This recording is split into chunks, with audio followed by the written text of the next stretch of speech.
Okay, this is a Toyota Landcruiser, right-hand drive Japanese import, a 2UZ FE engine with a V8. And what we're going to do today is we're going to do a AHC or automatic height control flush on the system. We're also going to replace the globes. What we found with this car is it was driving down the road, it was a very bouncy ride, and the height control was not working. What happened is, actually, when you started the vehicle, the height control would actually just flash off, so it wouldn't even respond. And at one point, the rear of the vehicle was lower than the front, so we decided to do a complete flush to alleviate the issues related to the bouncy ride. We're going to replace all 4 globes, the accumulator globes down underneath, and we bled the system completely. So what we're going to do is show you the steps that we followed to get that done. Currently the vehicle is working fine.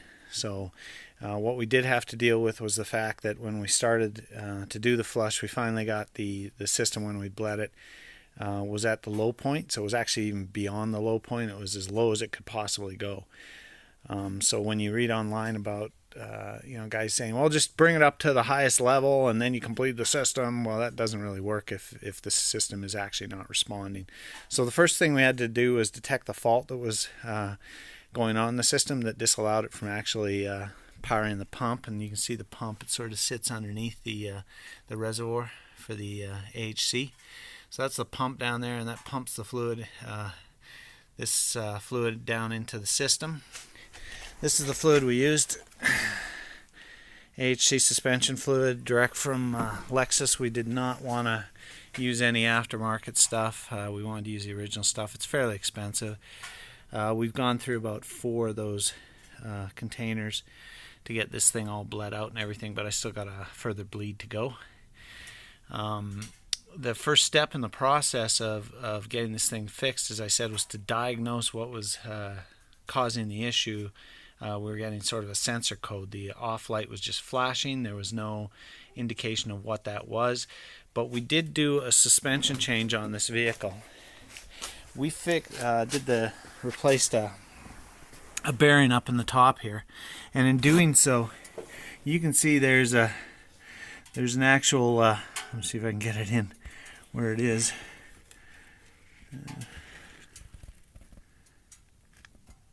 Okay, so you can see right in the dead center of the screen there, on the right hand side of the screen, right here, is the AHC sensor behind here, and then this thing had to be disconnected in order for us to get this wishbone off here. So that's how we did it. I undid this bolt down here, and took this off. When I was putting it back on, I matched it to the other side because we didn't touch the other side. So I matched it to the other side to make sure it was okay, and you can see it's fairly level, it's straight here. But what I didn't realize is that down underneath here is a very special little sort of mechanism. It looks like an elongated bolt with a curve on it that this thing has to go on. If it's not on there, this thing just spins up and down, and it'll throw a code. The pump won't pump anything. So when we were going to diagnose this, because we knew we had changed this one, I realized that this was not seated correctly. It wasn't in the right position, it wasn't seated correctly, and this sort of adjustment rod up here wasn't in the right spot either. We matched it to the other side up here, and then we made sure this thing was seated, and then we tightened down the bolt. And that stopped the code from being thrown, so we could then actually, no, it didn't stop the code from being thrown, because the second fault in the system was that the actuator globes down below, which we'll show later, were completely failed in the front. They were full of fluid. They were just completely failed, which is why the car was bouncing up and down as you drove down the road. So now we've got this seated correctly, and the next step in this process is to go and bleed out the system completely as far as we can to get those actuators off. So as we bleed one part of the system, we're going to take the actuator globe off and replace it with a brand new one. And they're fairly expensive. They're over $1,000 for 4, but they will stop the issue of the car bouncing as it goes down the road. We had another thing we had to do when we were in the process of sort of checking the fault code and why it was happening. As you can see here, right down here, there's an ACH fuse. There's one here. There's a relay up here, and there's another fuse under the dashboard. In this case, It's on the right-hand side, which is the passenger, or left-hand side of the car, which is the passenger side, underneath the kick plate of the passenger side. And that is where the fuse is under the dash was fine. The relay was fine here, but underneath this back component right here, you can see there's another little piece back here. That's where these are.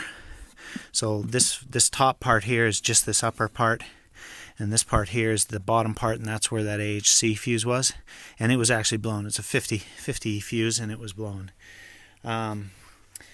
So you can see that when we did the flush, I'll show you the fluid here. The fluid is just filthy. It's black. It should be a nice light pink like the stuff that comes out of those bottles there. So the first step in the process was to start draining the system. Step number one was after we sort of got rid of the fault codes, is we drained this thing. And we drained it using something like this. We just used a siphon pump, hand pump, and we siphoned everything back out again.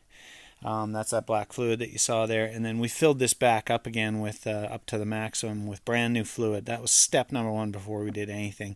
We didn't want to create a whole bunch of airlocks in the system or anything like that. So step number one, after you've checked all your fault codes, made sure your fuses are okay, there's no code being thrown other than that. Make sure your sensors are correct if you've taken them apart for some reason. And then the next thing you can do is you can flush this fluid, and the first step in that is to drain this reservoir fluid and then fill it back up with brand new fluid before you start doing the bleeds. After we've removed all the old fluid and filled up the reservoir again, we are at the farthest point from the reservoir right now. We're at the reservoir's on the left-hand side of this vehicle, and we are at the back right-hand side. We're underneath, just in front of the back tire by about a foot, and underneath the running board, and you can see we have an accumulator globe right up here. So we're going to replace those accumulator globes. This one's already been replaced, and we're also going to bleed the system of fluid. So what we did first was we bled the system all the way around, we replaced all the accumulator lines, and now we're going to rebleed the system now that we got the system working again. The first thing you can see is there's on those globes, there's a nut mechanism on the end, or a place to get a wrench in there. That's a 36-inch wrench, a millimeter wrench, so it's pretty big, but it does fit in there, and then it sort of pulls towards the outside of the vehicle. In this case, because we're on the left side, pulls towards the outside of the vehicle to loosen, and back in to tighten. And we're also going to go after that, open up that bleed nipple up there, and again it moves. You open it by turning towards the front of the car, and close it by turning backwards, and we're going to bleed out the fluid out of there. We want to see that nice clean pink fluid out of there. We want to make sure we've drained all the other fluids out of there. So first things first, you would fill up the reservoir. You would bleed out all of these nipples until there was no more fluid coming out. Then you would replace these accumulator globes, and then you would once everything's repressurized again back in the system, then you go back and do another rebleed just to make sure you got everything right. There's 5 points on the car. There's 4 of these globes, and then there is an accumulator cylinder pump over at the far side, and that's the 5th point. But we'll do it. We'll be bleeding these by going from the furthest point from the AHC reservoir tank. So we'll start here. In this case, again, for this vehicle, because it's JDM, we're in the back right-hand side. Then we're going to go over to the left-hand side. We're going to come back to the front, in this case, driver's side, which is right-hand driver's side, and then over to the accumulator cylinder mechanism, and then we're going to go to that last globe at the front. And that's how we're going to bleed the system. And we're going to make sure that there's first clean fluid, and that we've sort of let go of all got rid of all the air in the system. Right now, the Landcruiser is at the top height, so as I do this, the Landcruiser will fall. Just make sure that you're aware that it's going to come down. Okay, so now we're at the second globe accumulator. And these globes, what they actually do is they actually determine how stiff the ride is and how much spring is in the car. We had to replace these because every time we went over a bump, the car was just bouncing around, so we decided to replace these. Again, that's a 36 mil that goes up back here, and it's a rather large wrench. And we're going to now go after that bleed nipple up there, and we're going to bleed this as the second bleed point. Okay, here is number 3. In this case, because it's a Japanese vehicle, right-hand drive, it's right underneath the driver's side. It's on the right-hand side of the vehicle. Okay, so here we're at the left side of the car at the front. You can see this accumulator unit right here.